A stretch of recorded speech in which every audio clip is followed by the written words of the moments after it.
Assalamualaikum warahmatullahi wabarakatuh. Kami dari kelompok 11 yang beranggotakan Evi Masrurotin Hidayah, Muhammad Ferli Ardian, Nur Halifah, Yuzadena Dwi Karcika Putri, mata kuliah Media Pembelajaran. Baiklah, kami akan memaparkan materi mengenai sistem organisasi kehidupan yang dimulai dari tingkat sel, organisme, dan komposisi utama penyusunan sel. Assalamualaikum semuanya, anak-anak yang mengikuti mata pelajaran pada hari ini. Apa kabar semuanya? Semoga kita selalu diberikan kesehatan.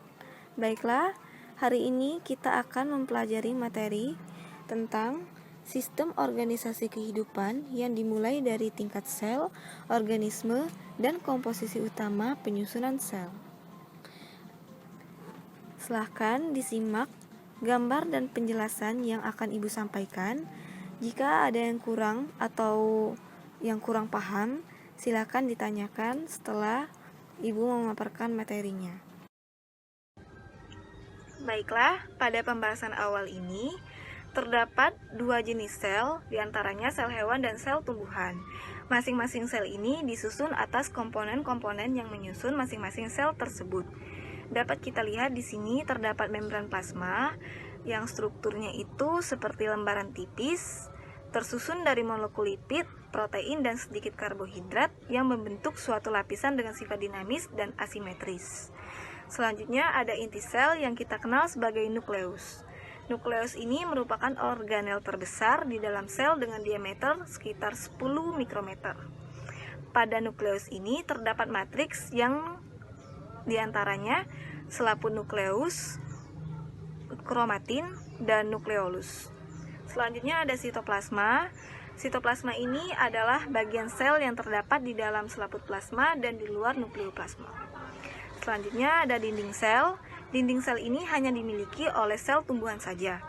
Dinding sel ini bersifat tidak elastis dan membatasi perubahan ukuran sel. Komponen dari dinding sel ini berupa matriks non-selulosa seperti senyawa pektin, hemiselulosa, lignin, dan protein. Dinding sel ini berfungsi untuk memberi bentuk pada sel, memperkuat sel, dan pelindung sel. Selanjutnya ada retikulum endoplasma. Retikulum endoplasma ini terdiri dari dua, diantaranya retikulum endoplasma kasar dan retikulum endoplasma. Selanjutnya pembahasan mengenai jaringan. Jaringan-jaringan yang menyusun suatu organisme.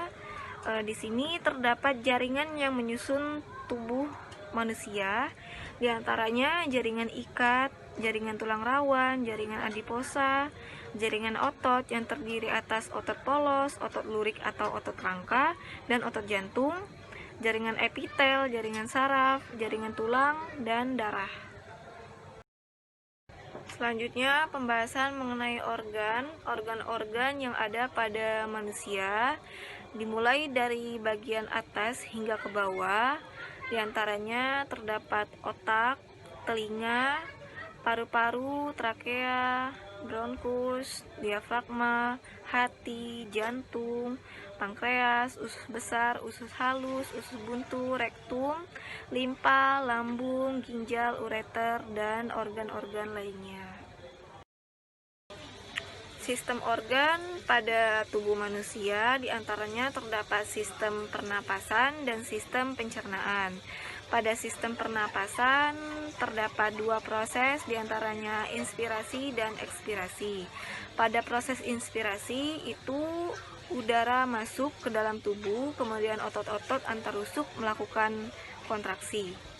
Sementara pada proses ekspirasi, otot-otot antar rusuk melakukan relaksasi, kemudian udara keluar. Selanjutnya pada sistem pencernaan itu dimulai dari rongga mulut yang mengunyah makanan, kemudian masuk ke dalam kerongkongan, kemudian diproses di dalam organ-organ tubuh lainnya. Pembahasan selanjutnya mengenai apa itu sel, jaringan, organ, dan sistem organ. Pembahasan pertama mengenai sel. Sel merupakan satuan unit terkecil makhluk hidup yang merupakan dasar penyusun bagian-bagian tubuh. Sel pertama kali diobservasi dan diidentifikasi oleh fisikawan asal Inggris yang bernama Robert Hooke pada tahun 1663. Kemudian dua ilmuwan asal Jerman yang bernama Schwann dan Schleiden mengemukakan prinsip dasar baru sel pada tahun 1893. Teori mengenai sel terdiri dari 3 prinsip, diantaranya yang pertama, semua makhluk hidup tersusun dari satu sel atau lebih. Kedua, sel adalah unit dasar dari struktur dan fungsi pada makhluk hidup.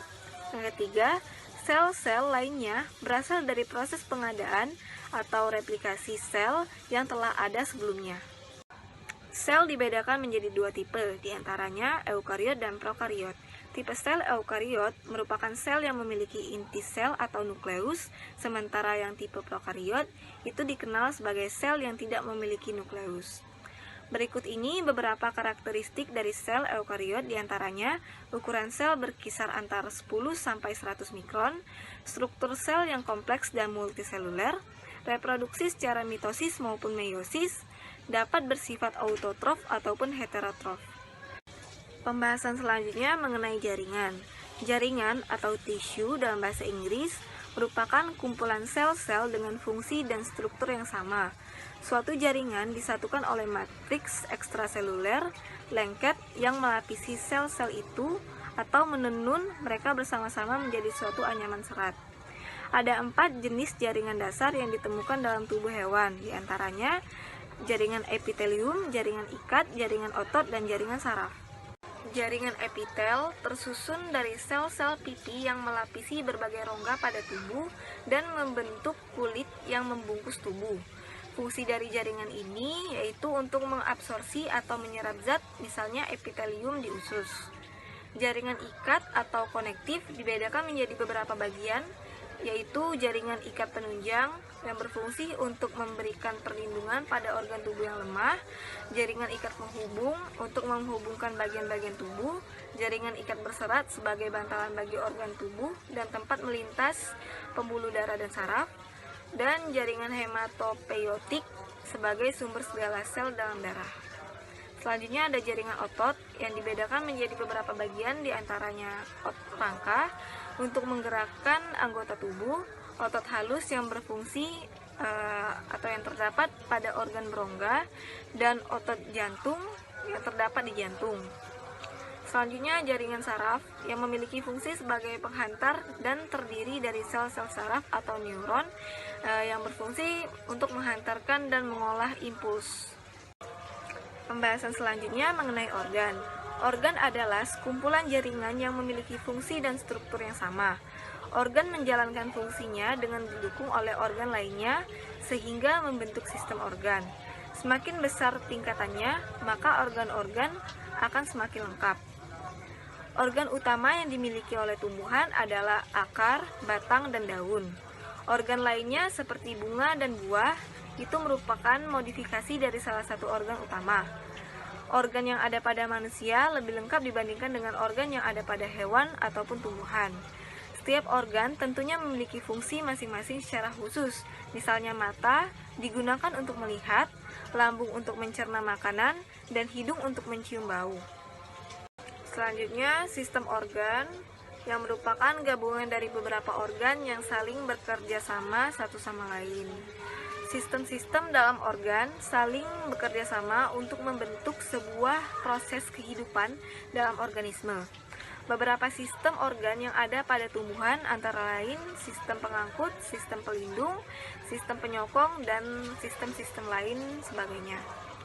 Di mana sistem ini dihubungkan dengan akar, batang, dan daun.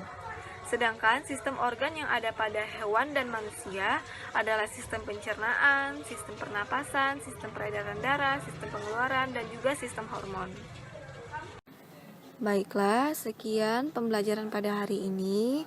Jika masih ada yang belum paham, boleh ditanyakan. Jika tidak ada, terima kasih. Ibu akhiri. Wassalamualaikum warahmatullahi wabarakatuh.